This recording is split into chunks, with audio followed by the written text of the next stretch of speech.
वाली साथ जी को समा आ चुका है कि हुजूर शहंशाह से के दौरान जिन्हें संगत पास मोबाइल फोन में अपनी गिनती करा कि वो अपने मोबाइल फोन स्विच ऑफ कर लेना सत्संग को बाद में चालू कर लेना उन्होंने कहे कि आपके सत्संग वाले फैसला करिए उसके बाद यार है ही ये करंट है ही आहो इत्थे ला हाथ नहीं इत्थे ला इत्थे नहीं इत्थे तेनू नहीं लगता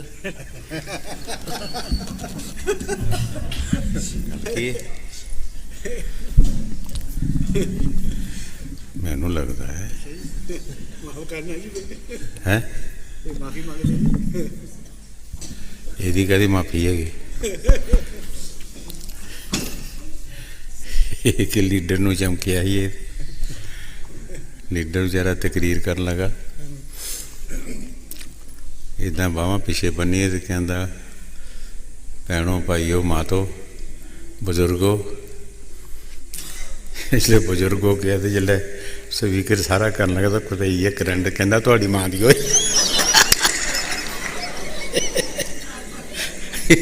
सारे गाल कड्डी है करंट पई है कहता थोड़ी मां दी होई सारियां नूं पहले बजुर्ग बुजुर्ग कह गए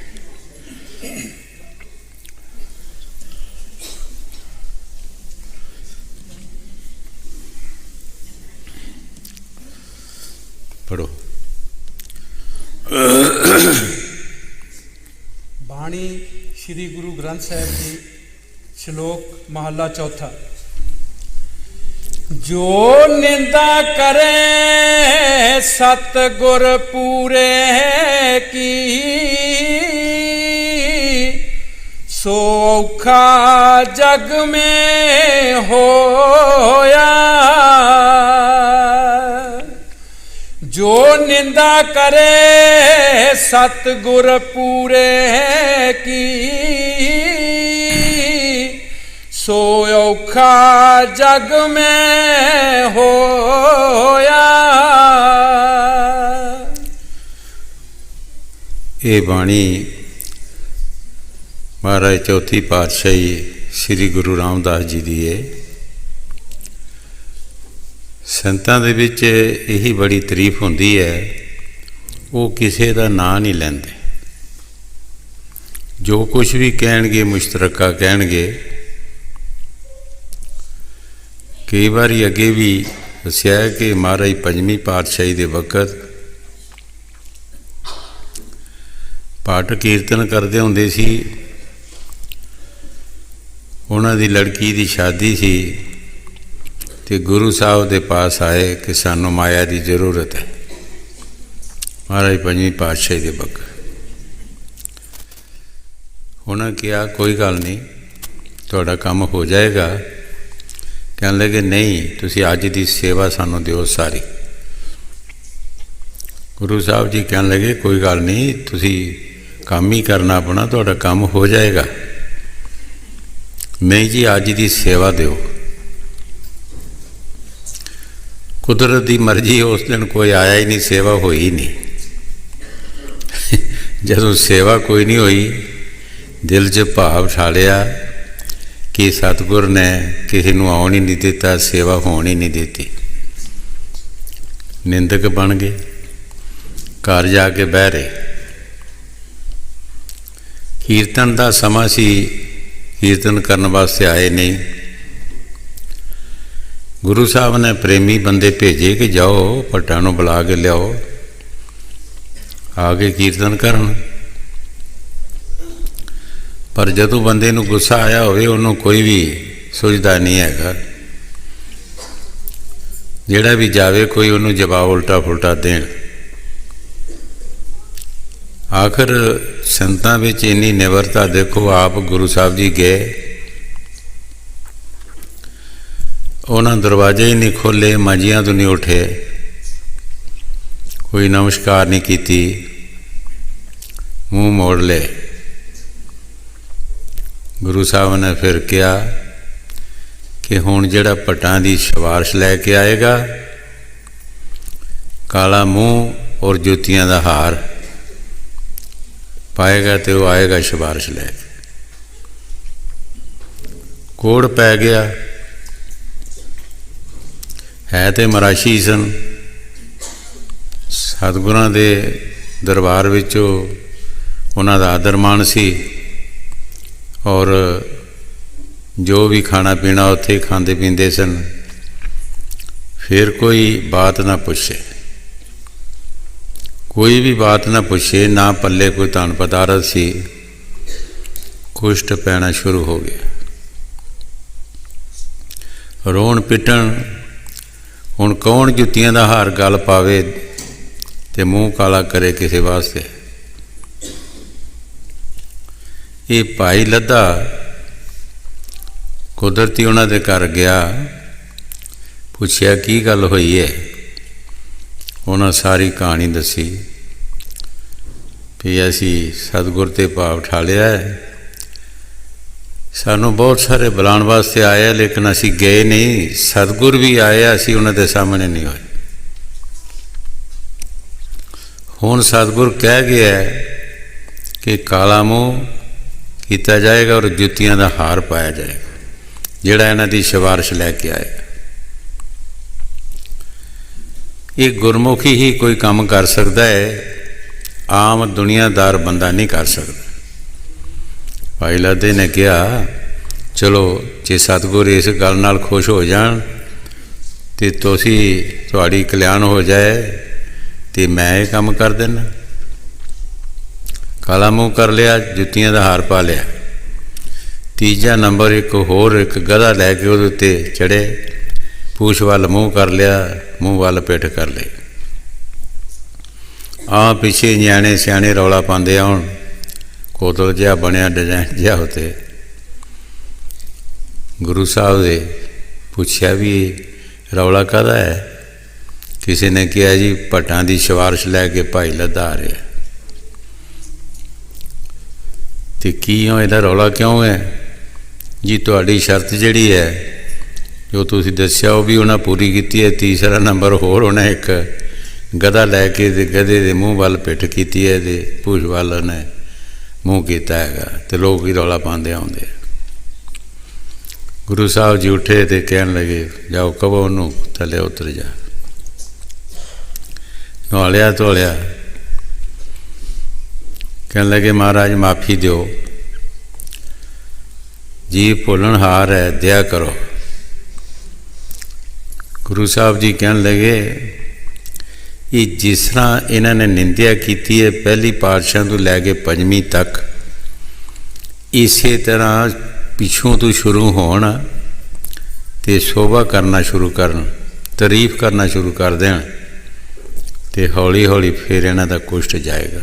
इदा नहीं जान लगा, इस तरह इन्हों का कुष्ट नहीं जान लगा। ये जिस तरह इन्हें निंदिया की है इस तरह उस्तत करन। आस्ते आस्ते उन्होंने तारीफ करना शुरू कर दी। फिर उन्हों का कोड़ गया। बाणी विच जो कुछ गुरु साहब जी फरमाउंदे है, क्योंकि संत सानू बचाउंदे है, सानू हर थां तो बचाउण दी कोशिश करते हैं। देखी किते पुरुषा ऐसा ना बन जाए, किते निंदक ना बन जाए, किते तैनू सजा ना पाना पवे। किसी बंदे का नाम नहीं लै रहे, किसी औरत का नाम नहीं लै रहे। जो दस्या है, जो दे विच कोई भी हो सकता है, पुरुष भी हो सकता है, ईश्वरी भी हो सकती है। की पता कौन है तो कौन नहीं। लेकिन गुरु साहब जी फरमा रहे हो जगत विच औखा होएगा, कोई उसकी बात नहीं पूछेगा, दुखों के दुख आना शुरू हो जाएंगे। हाँ जी। जो बिना करे सतगुर पूरे की, सो औखा जग में होया। नरक घोर दुख खूह है,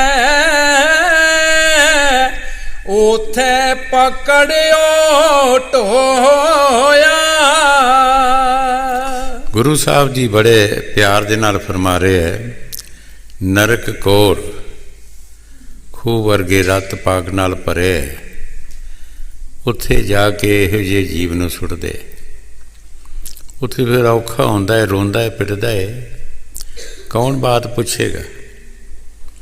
ਜਿਨ੍ਹਾਂ ਪਿੱਛੇ ਕਰਦਾ ਹੈ ਉਹ ਸਾਰੇ ਇੱਥੇ ਰਹਿ ਜਾਂਦੇ ਹੈ, ਉਹ ਕੋਈ ਵੀ ਮਦਦਗਾਰ ਨਹੀਂ ਬਣਦਾ।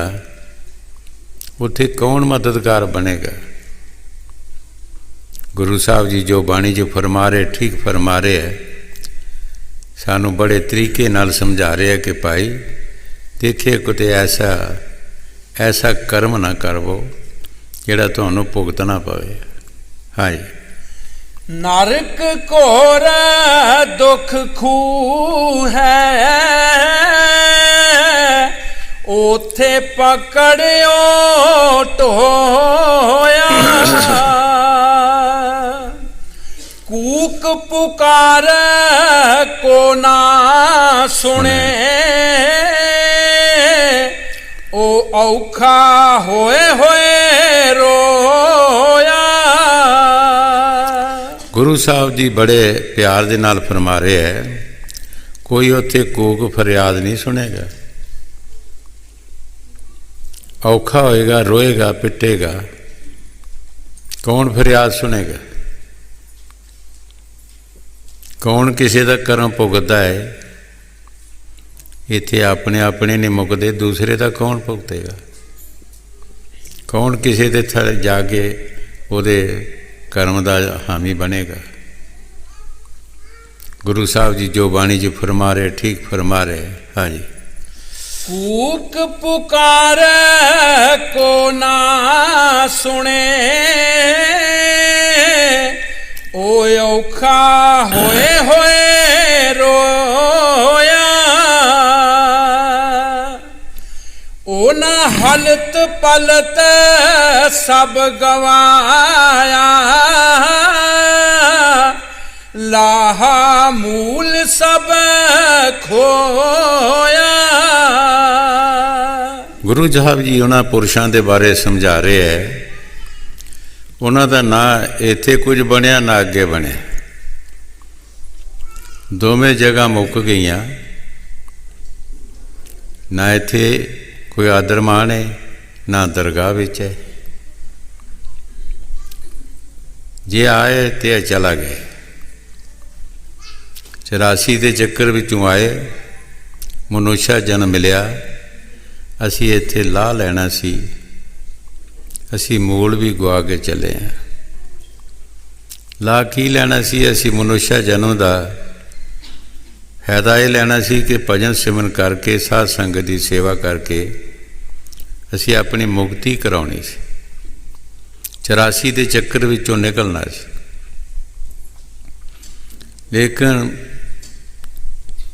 ਇਹ ਲਾਹ ਲੈਂਦਾ ਲੈਂਦਾ ਮੂਲ ਵੀ ਗਵਾ ਗਿਆ। ਪੱਠੇ ਦੀ ਖੋਤੀ ਪੱਠੇ 'ਤੇ ਜਾ ਖਲੋਤੀ। ਹਜ਼ੂਰ ਕਈ ਵਾਰ ਇੱਕ ਕੈਦੀ ਦੀ ਸਾਖੀ ਸੁਣਾਉਂਦੇ ਹੁੰਦੇ ਸੀ। ਕੋਈ ਕੈਦੀ ਦੀ ਕੈਦ ਪੂਰੀ ਹੋਈ, ਜਦੋਂ ਉਸ ਨੂੰ ਛੁੱਟੀ ਮਿਲੀ, ਉਸ ਨੇ ਆਪਣੇ ਦਰੋਗੀ ਨੇ ਕਿਹਾ ਕਿ ਮੇਰਾ ਬੋਰੀ ਬਿਸਤਰਾ ਤੁਸੀਂ ਇਕੱਠਾ ਨਹੀਂ ਕਰਨਾ। ਉਹਨਾਂ ਪੁੱਛਿਆ ਕਿਉਂ, ਕੀ ਗੱਲ? ਕਹਿੰਦਾ ਕਿ ਮੈਂ ਫਿਰ ਇਹੋ ਹੀ ਕੰਮ ਕਰਨਾ, ਫਿਰ ਮੁੜ ਕੇ ਇੱਥੇ ਹੀ ਆਉਣਾ ਹੈਗਾ। ਸੋ ਸਾਡੀ ਹਾਲਤ ਹੈ, ਅਸੀਂ ਸਭ ਜੂਨਾਂ ਭੁਗਤ ਕੇ ਮਨੁੱਖਾ ਜਨਮ ਵਿੱਚ ਆਏ। ਬਹੁਤ ਸਾਰੇ ਅਸੀਂ ਦੁੱਖ ਪਾਏ ਹੈ। ਇਹ ਜਿਨ੍ਹਾਂ ਰਿਸ਼ੀਆਂ ਮੁਨੀਆਂ ਨੂੰ ਪਤਾ ਹੈ, ਉਹਨਾਂ ਬਾਣੀਆਂ 'ਚ ਲਿਖਿਆ ਹੈ। ਕਈ ਵਾਰ ਅੱਗੇ ਵੀ ਦੱਸਿਆ ਹੈ ਕਿ ਸ੍ਰੀ ਸੁਖਦੇਵ ਜੀ ਰਿਸ਼ੀ ਵੇਦ ਵਿਆਸ ਦੇ ਲੜਕੇ ਹੋਏ। ਉਹਨਾਂ ਨੂੰ ਆਪਣੇ 105 ਜਨਮ ਦੀ ਖਬਰ ਸੀ, ਜਿਹੜੇ 84 ਵਿੱਚ ਭੁਗਤੇ ਹੈ। ਉਹ ਵੀ ਕਿਸ ਤਰ੍ਹਾਂ ਹੋਈ? ਇੱਕ ਵਾਰ ਸ਼ਿਵ ਜੀ ਅਤੇ ਪਾਰਵਤੀ ਇੱਕ ਜੰਗਲ ਵਿੱਚ ਬੈਠੇ ਸਨ ਅਤੇ ਸ਼ਿਵ ਜੀ ਮਹਾਰਾਜ ਪਾਰਵਤੀ ਨੂੰ ਅੰਮ੍ਰਿਤ ਕਥਾ ਸੁਣਾਉਣਾ ਸ਼ੁਰੂ ਕਰ ਦਿੱਤੀ। ਪਾਰਵਤੀ ਨੇ ਇੱਕ ਦੋ ਲਫ਼ਜ਼ ਸੁਣਿਆ ਅਤੇ ਸੌਂ ਗਈ। ਉਸ ਦਰਖਤ ਦੇ ਖੋੜ ਦੇ ਵਿੱਚ ਇੱਕ ਤੋਤਾ ਸੀ, ਉਹ ਹੰਗੂਰਾ ਭਰਦਾ ਰਿਹਾ। ਜਦੋਂ ਕਥਾ ਸਮਾਪਤ ਕੀਤੀ, ਦੇਖਿਆ ਤੇ ਪਾਰਵਤੀ ਸੁੱਤੀ ਸੀ। ਸੋਚਿਆ ਕਿ ਮੇਰੀ ਕਥਾ ਕਿਸ ਨੇ ਸੁਣੀ ਹੈ। ਜਦੋਂ ਦੇਖਿਆ ਉਹ ਤੋਤਾ ਨਜ਼ਰ ਆਇਆ। ਤੋਤੇ ਦੇ ਮਗਰ ਹੋ ਗਿਆ ਕਿ ਇਹਨੂੰ ਮਾਰ ਦਈਏ। ਅੱਗੇ ਅੱਗੇ ਤੋਤਾ ਉੱਡ ਪਿਆ, ਪਿੱਛੇ ਸ਼ਿਵ ਜੀ ਮਹਾਰਾਜ। ਤੋਤੇ ਨੇ ਜਦੋਂ ਦੇਖਿਆ ਕਿ ਮੇਰਾ ਖਹਿੜਾ ਨਹੀਂ ਛੱਡਦਾ, ਉਸਨੇ ਵੇਦ ਵਿਆਸ ਰਿਸ਼ੀ ਦੀ ਔਰਤ ਜਿਹੜੀ ਸੀ ਉਹਦੇ ਗਰਭ ਵਿੱਚ ਸਮਾ ਗਿਆ। ਸ਼ਿਵ ਜੀ ਮਹਾਰਾਜ ਜੀ ਬਾਹਰ ਬੈਠੇ ਰਹੇ। 12 ਸਾਲ ਗੁਜ਼ਰ ਗਏ। ਨਾਰਦ ਮੁਨੀ ਆਇਆ, ਪੁੱਛਿਆ, ਬਾਬਾ ਜੀ ਤੁਸੀਂ ਇੱਥੇ ਕਿਉਂ ਬੈਠੇ ਹੋ?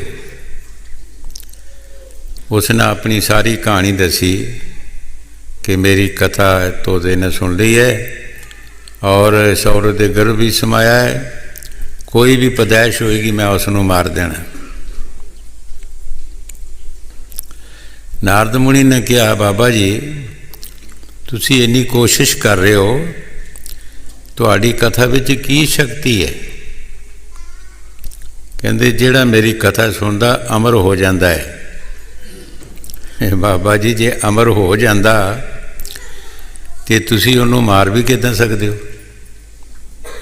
ਤੁਹਾਨੂੰ ਇਹ ਨਹੀਂ ਸੋਚ ਆਈ ਜਿਹੜਾ ਇੱਕ ਅਮਰ ਹੋ ਗਿਆ ਤੁਸੀਂ ਕਿੱਦਾਂ ਮਾਰੋਗੇ ਉਹਨੂੰ? ਜਾਓ ਕਿਤੇ ਕੰਮ ਕਰੋ।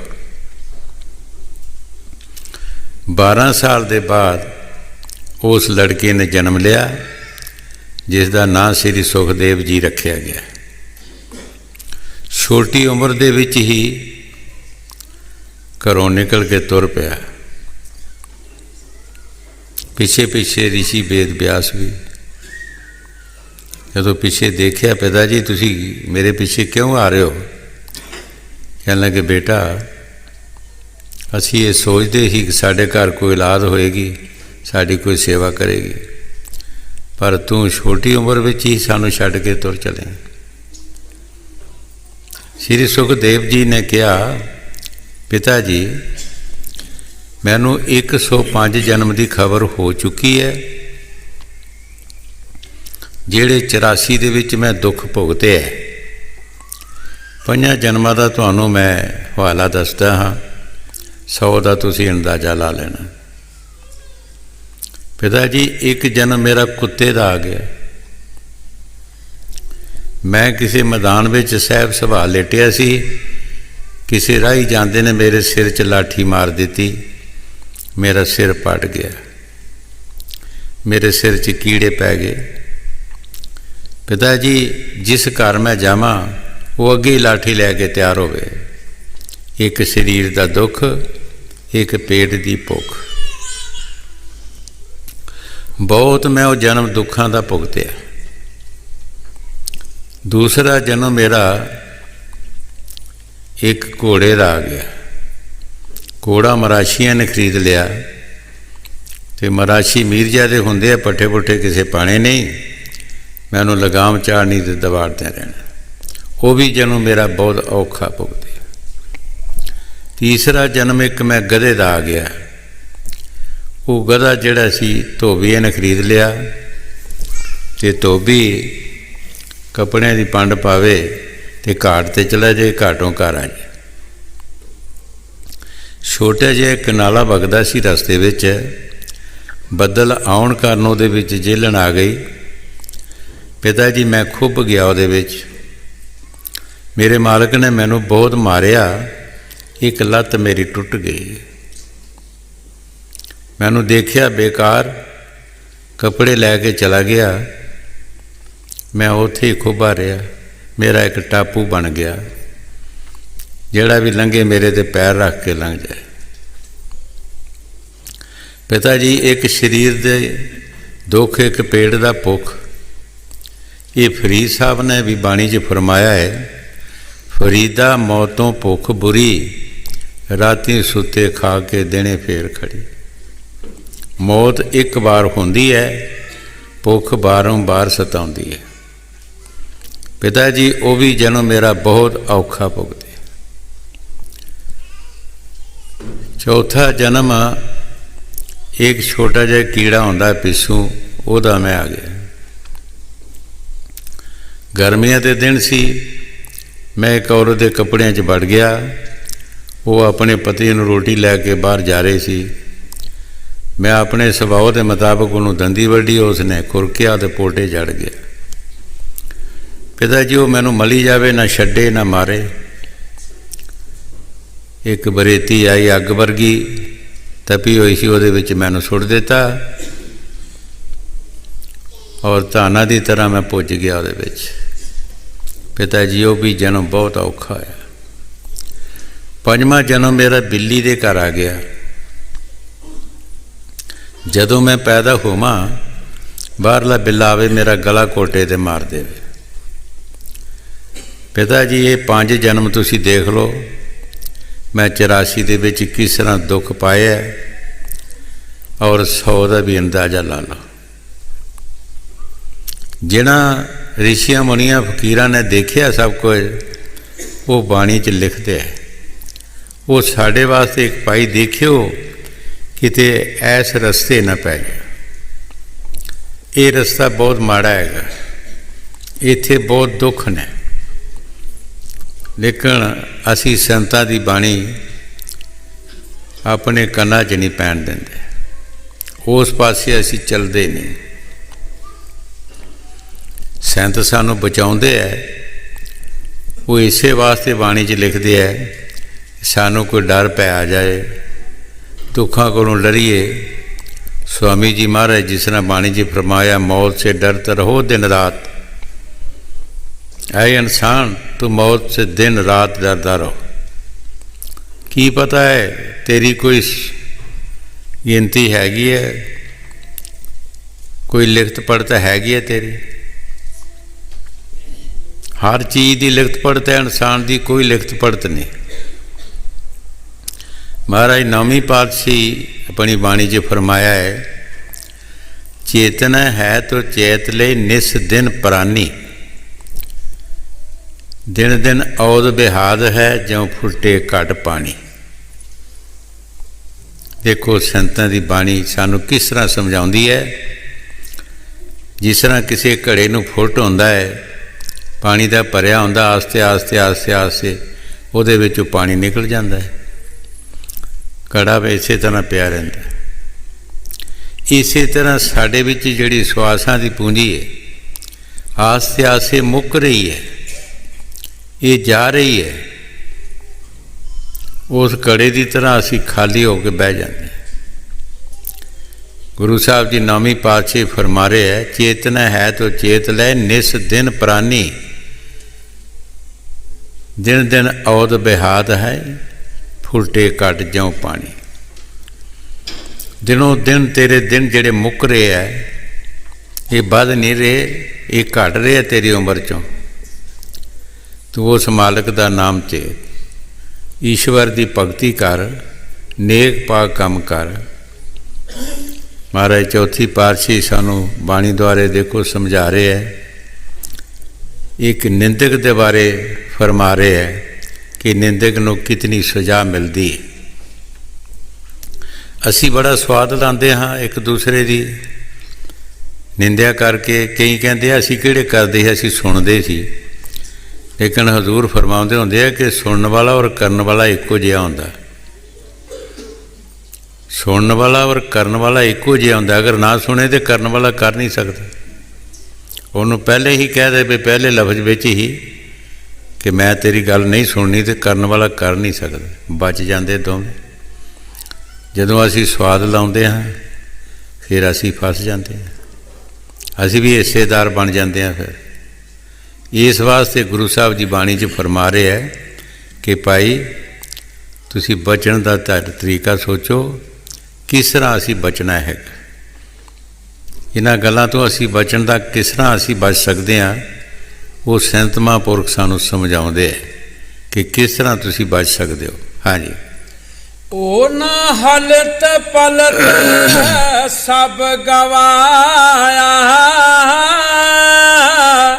ਲਾਹਾ ਮੂਲ ਸਭ ਖੋਇਆ। ਉਹ ਤੇਲੀ ਸੰਦਾ ਬਲਦ ਕਰ ਨਿਤ ਫਲ ਕੇ ਉਠ ਪ੍ਰਭ ਜੋਇਆ। ਇਹ ਪੁਰਾਣੇ ਬੰਦਿਆਂ ਨੂੰ ਪਤਾ ਹੈ ਕਿ ਪਿੰਡਾਂ ਦੇ ਵਿੱਚ ਮੁਸਲਮਾਨ ਤੇਲੀ ਜਦੋਂ ਹੁੰਦੇ ਸੀ ਤਾਂ ਇੱਕ ਮਕਾਨ ਉਹਨਾਂ ਨੇ ਐਸਾ ਬਣਾਇਆ ਹੁੰਦਾ ਸੀ ਜਿਹਦੇ 'ਚ ਕੋਲੂ ਲਾਇਆ ਹੁੰਦਾ ਸੀ ਔਰ ਇੱਕੋ ਰਾਹ ਹੁੰਦਾ ਸੀ ਉਸ ਪਸ਼ੂ ਦੇ ਜਾਣ ਦਾ ਔਰ ਇੱਕੋ ਹੀ ਰਾਹ ਹੁੰਦਾ ਸੀ। ਜਦੋਂ ਵੀ ਉਹ ਪਸ਼ੂ ਨੂੰ ਉਸ ਕੋਲੋਂ ਜੋੜਦਾ ਹੀ ਸਾਰੀ ਰਾਤ ਤੁਰਦਾ ਰਹਿੰਦਾ ਸੀ। ਜਦੋਂ ਖੜਾ ਕਰਦਾ ਸੀ ਉਸੇ ਰਸਤੇ 'ਤੇ ਆ ਕੇ ਖੜਾ ਕਰਦਾ ਸੀ। ਫਿਰ ਉਹ ਪਸ਼ੂ ਸੋਚਦਾ ਹੈ ਮੈਂ ਇੱਥੋਂ ਹੀ ਤੁਰਿਆ, ਇੱਥੇ ਹੀ ਮੈਂ ਖੜਾ, ਮੇਰਾ ਸਫ਼ਰ ਗਿਆ ਕਿੱਧਰ ਹੈ? ਜਿਹੜਾ ਮੈਂ ਸਫ਼ਰ ਕੀਤਾ ਉਹ ਕਿੱਧਰ ਗਿਆ ਹੈਗਾ? ਇਹ ਹਾਲਤ ਸਾਡੀ ਹੈ। ਅਸੀਂ ਜਿੰਨਾ ਮਰਜ਼ੀ ਸਫ਼ਰ ਕਰੀਏ, ਜਦੋਂ ਅਸੀਂ ਇਹ ਕੰਮ ਕਰਾਂਗੇ ਤਾਂ ਸਾਡਾ ਸਫ਼ਰ ਸਾਰਾ ਹੀ ਖਤਮ ਹੋ ਜਾਏਗਾ। ਤੇਲੀ ਦੇ ਢੱਗੇ ਵਾਂਗਰ ਸਾਡੇ ਪੱਲੇ ਕੁਛ ਨਹੀਂ ਰਹੇਗਾ। ਜੋ ਗੁਰੂ ਸਾਹਿਬ ਜੀ ਬਾਣੀ 'ਚ ਫਰਮਾ ਰਹੇ ਹੈ, ਇੱਕ ਤੇਲੀ ਦੇ ਢੱਗੇ ਦੀ ਮਿਸਾਲ ਦੇ ਰਹੇ ਹੈ ਕਿ ਉਹ ਵੀ ਪਛਤਾਉਂਦਾ ਹੈ ਜਦ ਉੱਥੇ ਖੜਾ ਕੀਤਾ ਜਾਂਦਾ ਹੈ। ਉਹ ਪਛਤਾਉਂਦਾ ਹੈ ਕਿ ਮੈਂ ਸਾਰੀ ਰਾਤ ਤੁਰਦਿਆਂ ਹੋਇਆ ਅਤੇ ਮੇਰਾ ਸਫ਼ਰ ਗਿਆ ਕਿੱਧਰ ਹੈ? ਇਸੇ ਤਰ੍ਹਾਂ ਇਹ ਵੀ ਆਖਰ ਪੁੱਛਦਾ ਹੈ ਇਨਸਾਨ ਵੀ। ਹਾਂਜੀ, ਉਹ ਤੇਲੀ ਸੰਦਾ ਬਲਦ ਕਰ ਨਿਤ ਫਲ ਕੇ ਉਠ ਪ੍ਰਭ ਜੋਇਆ। ਹਰ ਵੇਖੇ ਸੁਣੇ ਨਿਤ ਸਭ ਕਛ ਤਦ ਕੁਛ ਗੁਜਾ ਨਾ ਹੋਇਆ। ਗੁਰੂ ਸਾਹਿਬ ਜੀ ਬੜੇ ਪਿਆਰ ਦੇ ਨਾਲ ਫਰਮਾ ਰਹੇ ਹੈ ਉਹ ਪਰਮਾਤਮਾ ਜਿਹੜਾ ਹੈ ਉਹਨੂੰ ਅਸੀਂ ਕੀ ਸਮਝਦੇ ਹਾਂ? ਅੰਨਾ ਬੋਲਾ ਸਮਝਦੇ ਹਾਂ ਕਿ ਉਹ ਸਾਡੀਆਂ ਕਰਤੂਤਾਂ ਨੂੰ ਜਾਣਦਾ ਨਹੀਂ ਹੈ, ਉਹ ਸਾਨੂੰ ਦੇਖਦਾ ਨਹੀਂ ਹੈ। ਉਹ ਤਾਂ ਜ਼ਰੇ ਜ਼ਰੇ ਵਿੱਚ ਵਸ ਰਿਹਾ ਹੈ, ਉਹ ਸਭ ਕੁਝ ਦੇਖ ਰਿਹਾ ਹੈ। ਅਸੀਂ ਜੋ ਕੁਝ ਚੋਰੀ ਕਰਦੇ ਹਾਂ, ਕਿਹਦੇ ਕੋਲੋਂ ਅਸੀਂ ਚੋਰੀ ਕਰਦੇ ਹਾਂ? ਬਾਣੀ 'ਚ ਗੁਰੂ ਸਾਹਿਬ ਜੀ ਫਰਮਾ ਰਹੇ ਹਰ ਦੇਖ ਰਿਹਾ ਸਭ ਕੁਝ ਜੋ ਵੀ ਤੂੰ ਕਰ ਰਿਹਾ। ਕਿਆ ਉਹਦੇ ਕੋਲੋਂ ਕਿਹੜੀ ਗੁੱਝੀ ਚੀਜ਼ ਹੈ, ਕਿਹੜੀ ਲੁਕਾ ਕੇ ਅਸੀਂ ਕਰ ਸਕਦੇ ਹਾਂ? ਉਹਨੂੰ ਕਿਸੇ ਗਵਾਹ ਦੀ ਜ਼ਰੂਰਤ ਨਹੀਂ। ਉਹਨੇ ਸਾਡੇ ਕਰਮ ਦੇਖ ਕੇ ਉਹਨਾਂ ਸਾਡੇ ਖਿਲਾਫ ਡਾਇਰੈਕਟ ਫੈਸਲਾ ਕਰਨਾ। ਉਹਨੂੰ ਕਿਸੇ ਗਵਾਹ ਦੀ ਜ਼ਰੂਰਤ ਨਹੀਂ। ਬਾਣੀ 'ਚ ਗੁਰੂ ਸਾਹਿਬ ਜੀ ਫਰਮਾਉਂਦੇ ਆ ਖੁਸ਼ ਖੁਸ਼ ਲਹਿੰਦਾ ਬਸਤ ਪਰਾਈ, ਦੇਖੇ ਸੁਣੇ ਤੇਰੇ ਨਾਲ ਖੁਦਾਈ। ਅਸੀਂ ਬਾਣੀ ਰੋਜ਼ ਸੁਣਦੇ ਹਾਂ, ਰੋਜ਼ ਪੜ੍ਹਦੇ ਹਾਂ, ਲੇਕਿਨ ਸਾਨੂੰ ਅਸਰ ਨਹੀਂ ਹੁੰਦਾ। ਗੁਰੂ ਸਾਹਿਬ ਜੀ ਫਰਮਾਉਂਦੇ ਆ ਤੂੰ ਪਰਾਈਆਂ ਚੀਜ਼ਾਂ ਨੂੰ ਖੁਸਦਾ ਹੈ, ਪਰਾਈਆਂ ਚੀਜ਼ਾਂ 'ਤੇ ਹਮਲੇ ਕਰਦਾ ਹੈ, ਆਪਣੀਆਂ ਬਣਾਉਂਦਾ ਹੈ। ਉਹ ਖੁਦਾ ਪਰਮਾਤਮਾ ਜਿਹੜਾ ਹੈ ਉਹ ਤੈਨੂੰ ਦੇਖ ਰਿਹਾ ਹੈ। ਉਹਨੂੰ ਕਿਸੇ ਗਵਾਹ ਦੀ ਜ਼ਰੂਰਤ ਨਹੀਂ ਹੈ। ਅਸੀਂ ਉਸ ਪਰਮਾਤਮਾ ਨੂੰ ਭੁੱਲ ਜਾਂਦੇ ਹਾਂ। ਅਸੀਂ ਕਹਿੰਦੇ ਸਾਨੂੰ ਕਿਹੜਾ ਕੋਈ ਦੇਖ ਰਿਹਾ ਹੈਗਾ? ਉਹ ਕਿਹੜਾ ਤਾਂ ਨਹੀਂ ਕੋਈ ਦੇਖ ਰਿਹਾ, ਉਹ ਤਾਂ ਦੇਖ ਰਿਹਾ ਜਿਹਨੇ ਪੈਦਾ ਕੀਤਾ ਹੈ, ਜਿਹਨੇ ਸਾਰਾ ਸੰਸਾਰ ਬਣਾਇਆ, ਉਹ ਤਾਂ ਸਭ ਕੁਝ ਦੇਖ ਰਿਹਾ ਹੈ। ਹਾਂਜੀ, ਹਰ ਵੇਖੇ ਸੁਣੇ ਨਿਤ ਸਭ ਕੇਛ ਤਦ ਕੁਛ ਗੁਜਾ ਨਾ ਹੋਇਆ। ਜਿਹਾ ਬੀਜੇ ਸੋ ਲੁਣੇ ਜਿਹਾ ਪੂਰਬ ਕਿਨੇ ਬੋਇਆ। ਗੁਰੂ ਸਾਹਿਬ ਜੀ ਬੜੇ ਪਿਆਰ ਦੇ ਨਾਲ ਫਰਮਾ ਰਹੇ ਹੈ ਇਹ ਜੈਸਾ ਬੀਜ ਅਸੀਂ ਬੀਜਾਂਗੇ ਐਸਾ ਅਸੀਂ ਵੱਢਾਂਗੇ। ਬਾਹਰ ਤੁਸੀਂ ਖੇਤੀ ਦੀ ਮਿਸਾਲ ਲੈ ਲਓ, ਜਿਸ ਨੇ ਜੌਂ ਬੀਜਣੇ ਉਹਨੇ ਕਣਕ ਨਹੀਂ ਵੱਢਣੀ, ਉਸ ਨੇ ਜੌਂ ਹੀ ਵੱਢਣੇ ਹੈ। ਜੋ ਅਸੀਂ ਕਰਮ ਕਰਾਂਗੇ ਉਹਨਾਂ ਕਰਮਾਂ ਦਾ ਸਾਨੂੰ ਫਾਇਦਾ ਮਿਲੇਗਾ। ਜੇ ਅਸੀਂ ਕਰਮ ਕਰਾਂਗੇ ਤਾਂ ਅੱਛਾ ਫਾਇਦਾ ਮਿਲੇਗਾ, ਜੇ ਮਾੜੇ ਕਰਾਂਗੇ ਤਾਂ ਮਾੜਾ ਮਿਲੇਗਾ। ਜੋ ਗੁਰੂ ਨਾਨਕ ਦੇਵ ਜੀ ਮਹਾਰਾਜ ਫਰਮਾਉਂਦੇ ਆ, ਮੰਦੇ ਕੰਮੇ ਨਾਨਕਾ ਜਦ ਤੱਕ ਮੰਦੇ ਹਾਲ, ਚੰਗੇ ਕੰਮੇ ਨਾਨਕਾ ਉਸਤਤ ਕਰੇ ਜਹਾਨ। ਮੰਦੇ ਕੰਮਾਂ ਦਾ ਹਾਲ ਮੰਦਾ ਹੀ ਹੈ। 100 ਦਿਨ ਸਾਧ ਦਾ, ਇੱਕ ਦਿਨ 100 ਦਿਨ ਚੋਰ ਦਾ, ਇੱਕ ਦਿਨ ਸਾਧ ਦਾ ਵੀ ਆ ਹੀ ਜਾਂਦਾ। ਇੱਕ ਦਿਨ ਉਹ ਫੜਿਆ ਹੀ ਜਾਂਦਾ ਹੈ, ਇੱਕ ਦਿਨ ਉਹਦੇ 'ਤੇ ਉਹ ਆ ਹੀ ਜਾਂਦਾ। ਮੁਸ਼ਕਿਲ ਦੀ ਘੜੀ ਜਿਹੜੀ ਹੈ, ਕਿੱਥੇ ਬਚ ਜਾਏਗਾ ਬੰਦਾ। ਜੋ ਗੁਰੂ ਸਾਹਿਬ ਜੀ ਬਾਣੀ 'ਚ ਫਰਮਾ ਰਹੇ, ਠੀਕ ਫਰਮਾ ਰਹੇ। ਹਾਂਜੀ, जेहा बीजै सो लुणे, जेहा पूरब किने बोया, जिस कृपा करे प्रभ अपनी, तिस सतगुर के चरण धोया। ਗੁਰੂ ਸਾਹਿਬ ਜੀ ਬੜੇ ਪਿਆਰ ਨਾਲ ਫਰਮਾ ਰਿਹਾ ਹੈ, ਜਿਹਦੇ ਉੱਤੇ ਉਹ ਪ੍ਰਭੂ ਪਰਮਾਤਮਾ ਕਿਰਪਾ ਕਰੇਗਾ, ਉਹ ਕਿਸੇ ਮਹਾਂਪੁਰਖਾਂ ਦਾ ਕਹਿਣਾ ਮੰਨੇਗਾ ਔਰ ਉਹਨਾਂ ਦੇ ਕਹਿਣੇ ਮੁਤਾਬਕ ਚਲੇਗਾ। ਇਹ ਵੀ ਉਸ ਮਾਲਕ ਦੀ ਅਪਾਰ ਕਿਰਪਾ ਹੋਏਗੀ। ਹੁਣ ਅਸੀਂ ਇਹਦੇ ਬਾਰੇ ਵੀ ਸੋਚਣਾ ਹੈ। ਬਹੁਤ ਸਾਰੇ ਲੋਕ ਇੱਥੇ ਵੀ ਆ ਕੇ ਰਹਿ ਜਾਂਦੇ ਹੈ ਕਿ ਪਰਮਾਤਮਾ ਦੀ ਕਿਰਪਾ ਹੋਏਗੀ ਤੇ ਅਸੀਂ ਕਰਾਂਗੇ। ਪਿੱਛੇ ਲਫ਼ਜ਼ ਵਿੱਚ ਜੋ ਕਿਹਾ ਹੈ ਕਿ ਜੈਸਾ ਬੀਜ ਤੂੰ ਬੀਜੇਗਾ ਤੈਸਾ ਵੱਢੇਗਾ। ਜੈਸਾ ਅਸੀਂ ਕਰਮ ਕਰਾਂਗੇ ਪਰਮਾਤਮਾ ਨੇ ਉਸੇ ਤਰ੍ਹਾਂ ਦਾ ਸਾਨੂੰ ਫਲ ਦੇਣਾ ਹੈ। ਸਾਡੇ ਉੱਤੇ ਦਇਆ ਉਸੇ ਤਰ੍ਹਾਂ ਦੀ ਕਰਨੀ ਹੈ। ਜੇ ਅਸੀਂ ਉਸ ਰਸਤੇ ਚੱਲਦੇ ਹੀ ਨਹੀਂ ਤਾਂ ਸਾਡੇ 'ਤੇ ਦਇਆ ਕੀ ਕਰੇਗਾ। ਜਦੋਂ ਅਸੀਂ ਉਸ ਰਸਤੇ ਤੁਰਾਂਗੇ ਉਹ ਮਾਲਕ ਜ਼ਰੂਰ ਸਾਡੇ 'ਤੇ ਦਇਆ ਕਰੇਗਾ। ਕਈ ਵਾਰ ਹਜ਼ੂਰ ਜ਼ਿਮੀਂਦਾਰ ਦੀ ਮਿਸਾਲ ਦਿੰਦੇ ਹੁੰਦੇ ਸੀ। ਘਰ ਦੱਸ ਕੇ ਜਿਹੜਾ ਬੰਦਾ ਜਾਂਦਾ ਹੈ ਕਿ ਮੈਂ ਫਲਾਣੇ ਖੇਤ ਵਿੱਚ ਚੱਲਿਆ ਕੰਮ ਕਰਨ ਵਾਸਤੇ, ਤਾਂ ਉਹ ਘਰਦਿਆਂ ਨੂੰ ਉਸੇ ਵਕਤ ਹੀ ਫਿਕਰ ਪੈ ਜਾਂਦਾ ਕਿ ਇਹਦੇ ਵਾਸਤੇ ਰੋਟੀ ਪਾਣੀ ਲੈਣਾ ਹੈਗਾ। ਜਿਹੜਾ ਬੰਦਾ ਦੱਸ ਕੇ ਨਹੀਂ ਜਾਂਦਾ ਉਹਦੇ ਪਿੱਛੇ ਵੀ ਕੋਈ ਜਾਂਦਾ ਰੋਟੀ ਲੈ ਕੇ, ਚਾਹੇ ਉਹ ਬੜਾ ਕੰਮ ਕਰਦਾ ਹੈ ਚਾਹੇ ਥੋੜ੍ਹਾ ਕਰਦਾ ਹੈ। ਇਸੇ ਤਰ੍ਹਾਂ ਅਗਰ ਅਸੀਂ ਸਤਿਗੁਰ ਦੇ ਕਹਿਣੇ ਮੁਤਾਬਕ ਅਸੀਂ ਉਸ ਲਾਈਨ 'ਤੇ ਚੱਲਦੇ ਚੱਲਾਂਗੇ ਤੇ ਸਾਡੇ ਮਾਲਕ ਨੂੰ ਜ਼ਰੂਰ ਫਿਕਰ ਹੋਏਗਾ। ਸਾਡੇ ਮਾਲਕ ਨੂੰ ਫਿਕਰ ਹੋਏਗਾ। ਅਗਰ ਅਸੀਂ ਉਸ ਲਾਈਨ 'ਤੇ ਚੱਲਦੇ ਹੀ ਨਹੀਂ ਤਾਂ ਸਾਡੇ ਮਾਲਕ ਨੂੰ ਕੀ ਫਿਕਰ ਹੋਏਗਾ। ਉਹਨੂੰ ਵੀ ਕੀ ਫਿਕਰ ਹੈ। ਜੋ ਗੁਰੂ ਸਾਹਿਬ ਜੀ ਬਾਣੀ 'ਚ ਫਰਮਾ ਰਹੇ, ਠੀਕ ਫਰਮਾ ਰਹੇ ਹੈ ਕਿ ਉਸ ਮਾਲਕ ਦੀ ਬੜੀ ਅਪਾਰ ਕਿਰਪਾ ਹੋਏਗੀ ਤੇ ਉਹ ਕਿਸੇ ਮਹਾਂਪੁਰਖਾਂ ਦਾ ਕਹਿਣਾ ਮੰਨੇਗਾ ਔਰ ਉਸ ਲਾਈਨ 'ਤੇ ਚੱਲਣ ਦੀ ਕੋਸ਼ਿਸ਼ ਕਰੇਗਾ। ਹਾਂਜੀ, जिस कृपा करे प्रभ अपनी, तिस सतगुर के चरण धोया। गुर सतगुर पिछे तर गया, ज्यों लोहा काठ संगोया।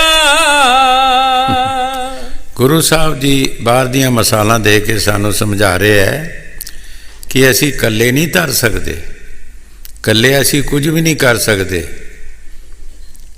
ਤੁਸੀਂ ਲੋਹੇ ਨੂੰ ਇੱਕ ਤੋਲੇ ਨੂੰ ਪਾਣੀ ਵਿੱਚ ਸੁੱਟ ਦਿਓ, ਉਹ ਤਰ ਨਹੀਂ ਸਕਦਾ।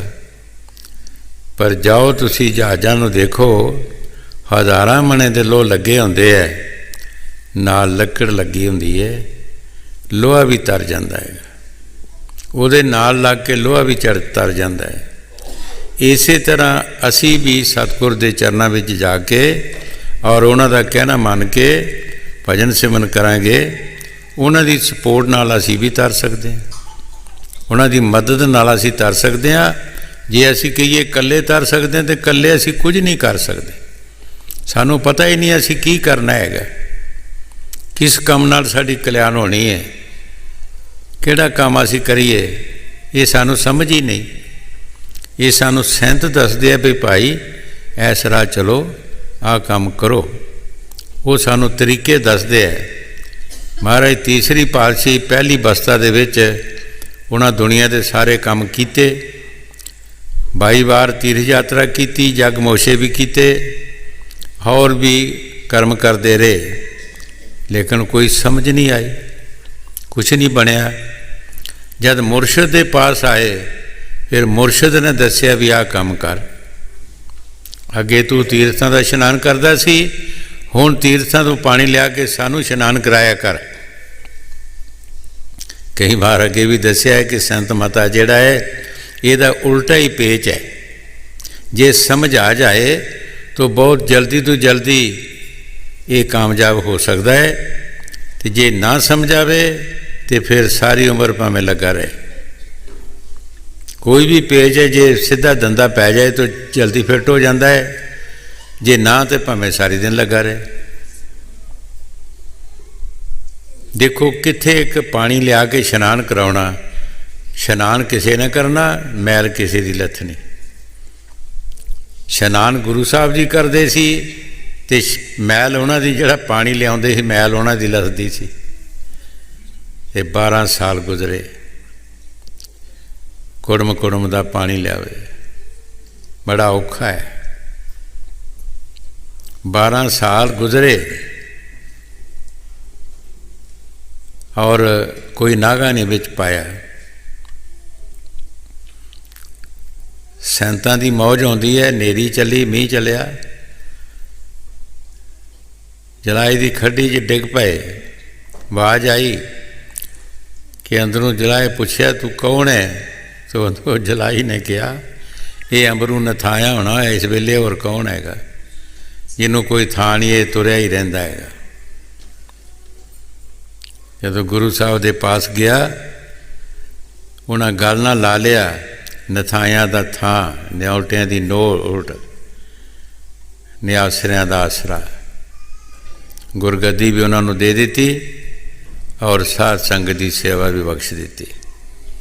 12 ਸਾਲ ਲੱਗੇ ਸਿਰਫ ਸਫਾਈ ਕਰਨ ਵਾਸਤੇ। ਜੋ ਗੁਰੂ ਸਾਹਿਬ ਜੀ ਬਾਣੀ 'ਚ ਫਰਮਾ ਰਹੇ, ਠੀਕ ਫਰਮਾ ਰਹੇ ਹੈ। ਸਾਨੂੰ ਕੀ ਪਤਾ ਅਸੀਂ ਕੀ ਕਰੀਏ? ਅਸੀਂ ਆਪਣੇ ਵੱਲੋਂ ਸਾਰੇ ਹੀ ਲੋਕ, ਸਾਰੀ ਦੁਨੀਆ ਅਸੀਂ ਰੱਬ ਦਾ ਨਾਮ ਜਪੀ ਜਾਂਦੇ ਹਾਂ, ਕੋਈ ਕਿਸੇ ਢੰਗ ਨਾਲ, ਕੋਈ ਕਿਸੇ ਢੰਗ ਨਾਲ। ਕੀ ਪਤਾ ਕਿਸ ਤਰ੍ਹਾਂ ਅਸੀਂ ਜਪਣਾ ਹੈਗਾ, ਕੀ ਤਰੀਕਾ ਕਰਨਾ ਹੈਗਾ।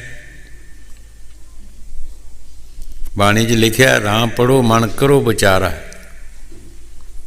ਸਿਰਫ ਰਾਮ ਰਾਮ ਨਹੀਂ ਕਰੋ, ਥੋੜ੍ਹੀ ਵਿਚਾਰ ਵੀ ਕਰੋ ਕਿ ਰਾਮ ਰਾਮ ਜਪਦਿਆਂ ਦੇ ਤੁਹਾਨੂੰ ਉਮਰ ਲੰਘ ਗਈ ਹੈ, ਕੋਈ ਵਿਚਾਰ ਵੀ ਕੀਤੀ ਹੈ। ਰਾਮ ਵੀ ਆਇਆ, ਉਹ ਜਿਹੜੇ ਸਾਡੇ ਅੰਦਰ ਕਾਮ ਕ੍ਰੋਧ ਮੋਹ ਲੋਭ ਹੰਕਾਰ ਦੁਸ਼ਮਣ ਬੈਠੇ ਹੈ, ਕੋਈ ਫਰਕ ਪਿਆ ਹੈ?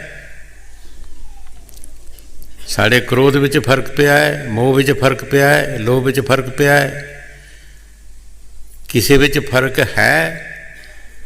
ਜੇ ਕੋਈ ਫਰਕ ਨਹੀਂ ਪਿਆ ਤਾਂ ਫਿਰ ਰਾਮ ਦਾ ਕੋਈ ਫਾਇਦਾ ਨਹੀਂ, ਫਿਰ ਰਾਮ ਕਿਹਾ ਹੀ ਨਹੀਂ।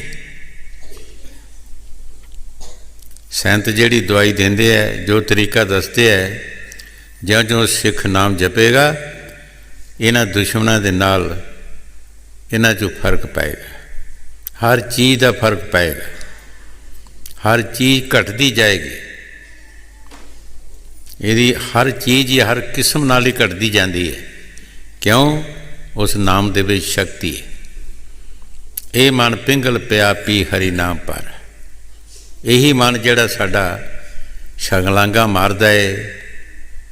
ਜਦੋਂ ਵੀ ਅਸੀਂ ਅੱਖ ਮੀਟਦੇ ਹਾਂ, ਕਈ ਕੋ ਕਿਤੇ ਚਲਾ ਜਾਂਦਾ, ਬਗੈਰ ਪੁੱਛੇ ਮੰਗੇ ਹੀ ਦੌੜਦਾ ਫਿਰਦਾ ਹੈਗਾ। ਜਿਹੜੀ ਚੀਜ਼ ਨੂੰ ਦੇਖਿਆ ਨਹੀਂ ਸੁਣਿਆ, ਉੱਥੇ ਪਹੁੰਚ ਜਾਂਦਾ ਹੈਗਾ। ਜਿਉਂ-ਜਿਉਂ ਸਿੱਖ ਨਾਮ ਜਪਦਾ ਹੈ, ਇਹ ਪਿੰਗਲਾ ਹੋ ਜਾਂਦਾ, ਫਿਰ ਲੱਤਾਂ ਬਾਹਾਂ ਟੁੱਟ ਜਾਂਦੀਆਂ। ਜਿਸ ਤਰ੍ਹਾਂ ਕਿਸੇ ਬੰਦੇ ਨੂੰ ਪਾਰਾ ਦੇ ਦਿਓ, ਉਹਦੀਆਂ ਲੱਤਾਂ ਬਾਹਾਂ ਜੁੜ ਜਾਂਦੀਆਂ ਨੇ। ਬਿਕਸੇ ਅੰਮ੍ਰਿਤ ਪਿਆ ਜਬ ਰਾਮ ਨਾਮ ਲਿਵ ਲੱਗੀ। ਉਹ ਸਾਡੇ ਅੰਦਰ ਜਿਹੜੀ ਵਿਖਿਆ ਹੈ, ਉਹੀ ਅੰਮ੍ਰਿਤ ਬਣ ਜਾਂਦੀ ਹੈ, ਉਹ ਬਦਲ ਜਾਂਦੀ, ਹਰ ਚੀਜ਼ ਬਦਲ ਜਾਂਦੀ ਹੈ। ਪਰ ਨਾਮ ਦੇ ਨਾਲ, ਗੱਲਾਂ ਬਾਤਾਂ ਦਾ ਮਜ਼ਮੂਨ ਨਹੀਂ। ਇਹ ਕਹੇ ਕਿ ਗੱਲਾਂ ਨਾਲ ਬਦਲ ਜਾਵੇ ਤੇ ਨਹੀਂ, ਗੱਲਾਂ ਨਾਲ ਨਹੀਂ ਬਦਲ ਸਕਦੇ, ਮਿਹਨਤ ਕਰਨਾ ਪੈਂਦੀ ਹੈ। ਕਈ ਵਾਰ ਅੱਗੇ ਵੀ ਦੱਸਿਆ ਹੈ ਕਿ ਕੋਈ ਜਿੰਨਾ ਮਰਜ਼ੀ ਭੈੜਾ ਬੰਦਾ ਹੈ, ਚੰਗੇ ਬੰਦੇ ਦੀ ਸੰਗਤ ਕਰਦਾ ਹੈ ਤਾਂ ਆਸਤੇ ਆਸਤੇ ਉਹਦੇ ਵਿੱਚ ਚੰਗਿਆਈ ਆਉਣਾ ਸ਼ੁਰੂ ਹੋ ਜਾਂਦੀ ਹੈ, ਉਹਦੇ ਵਿੱਚ ਗੁਨਾਹ ਜਿਹੜੇ ਨੇ ਦੂਰ ਹੋਣਾ ਸ਼ੁਰੂ ਹੋ ਜਾਂਦੇ ਹੈ। ਉਹ ਵੀ ਇੱਕ ਦਿਨ ਚੰਗਾ ਬਣ ਜਾਂਦਾ, ਭਲਾ ਮਾਨਸ ਬਣ ਜਾਂਦਾ, ਸ਼ਰੀਫ ਬਣ ਜਾਂਦਾ ਹੈ। ਤੁਸੀਂ ਬਾਹਰ ਦਰਖਤਾਂ ਦੇ ਫਲਾਂ ਦਾ ਅੰਦਾਜ਼ਾ ਲਾਓ, ਉਹਨਾਂ ਵਿੱਚ ਮਠਿਆਸ ਕਿੱਦਾਂ ਹੁੰਦੀ ਹੈ। ਫਲ ਲੱਗਾ ਹੁੰਦਾ ਹੈ, ਕੋਈ ਵੀ ਫਲ ਹੈ, ਉਹਦੇ ਵਿੱਚ ਯਕਦਮ ਮਠਿਆਸ ਨਹੀਂ ਆ ਸਕਦੀ, ਟਾਈਮ ਲੱਗਦਾ ਹੈ, ਟਾਈਮ ਲੱਗਦਾ ਹੈ। ਆਸਤੇ ਆਸਤੇ ਉਸੇ ਦਰਖਤ ਦੇ ਨਾਲ ਜੁੜਿਆ ਰਹਿੰਦਾ ਹੈ ਔਰ ਉਹ ਮਿੱਠਾ ਹੋ ਜਾਂਦਾ ਹੈ। ਉਹ ਕਿਹੜੇ ਟੀਕੇ ਖੰਡ ਦੇ ਲੱਗਦੇ ਆ, ਉਸ ਨੂੰ ਉਹਦੀ ਕੜਵਤਨ ਜਾਂਦੀ ਰਹਿੰਦੀ ਹੈ ਔਰ ਉਹਦੇ ਅੰਦਰ ਮਠਿਆਸ ਆ ਜਾਂਦੀ ਹੈ। ਇਸੇ ਤਰ੍ਹਾਂ ਸਿੱਖ ਵੀ ਸਤਿਗੁਰ ਦੇ ਕਹਿਣੇ ਮੁਤਾਬਕ ਕੰਮ ਕਰਦਾ ਰਹੇ, ਵਿਚਾਰ ਨਾ ਕਰੇ, ਸੋਚਾਂ 'ਤੇ ਨਾ ਆਏ, ਕੁਝ ਸੋਚੇ ਹੀ ਨਾ। ਅਕਲ ਚਤਰਾਈ ਛੋੜ ਤੇਰੇ ਭਲੇ ਕੋ ਕਹਾਂ, स्वामी जी महाराज फरमाया। तू अपनी अकल ਨੂੰ ਛੱਡ ਦੇ, सतगुर ਦੀ अकल ਲੈ, जो सतगुर ਕਹਿੰਦਾ ਸੋ ਕਰ। तू करी जा तुरी जा, एक दिन तू अपने मंजिले मकसूद ਤੇ पहुँच जाएगा। हर चीज़ का टाइम है। असी फसल बीजते हैं, उसका भी कोई टाइम है, कोई पौधा लगाते हैं, उसका भी कोई टाइम है, फसल का फल देने का। हर चीज़ का कोई टाइम होता है। असी की करते हैं, मराशी की तरह, जिस तरह मराशी किते लंघिया मसीह के कोलों दी ते कुरान शरीफ पढ़ रहा सी मौलवी, ते कुरान दे विच आयत आई कि जिहड़े रब की इबादत करते हैं उन्हां ते रब का नूर आउंदा है। मराशी ने घर जाके मराशन नूं कहा कि मैं अज इबादत करनी है खुदा दी, ते तू देखी मेरे ते नूर आउंदा कि जां नहीं। पर एक दिन का काम नहीं है, पिछले अंदर चला गया। मुसलमाना च होंदा कि जे पानी ना मिले वुजू करने वास्ते तो जमीन ते हथ मार के दे मिट्टी नाल इदां मूँह नूं हत्थां नूं मल लैंदे है। अंदर किते पुट्ठा तवा पिया सी, उन्हें तवे दे उत्ते हथ मारे, मूँह नूं मल लिया, हत्थां नूं मल लिया। नवाज पढ़ी, नवाज पढ़ के जदों फारूक होया बाहर आया तो मराशन नूं कहंदा, मराशने देख मेरे ते रब दा नूर आया कि नहीं।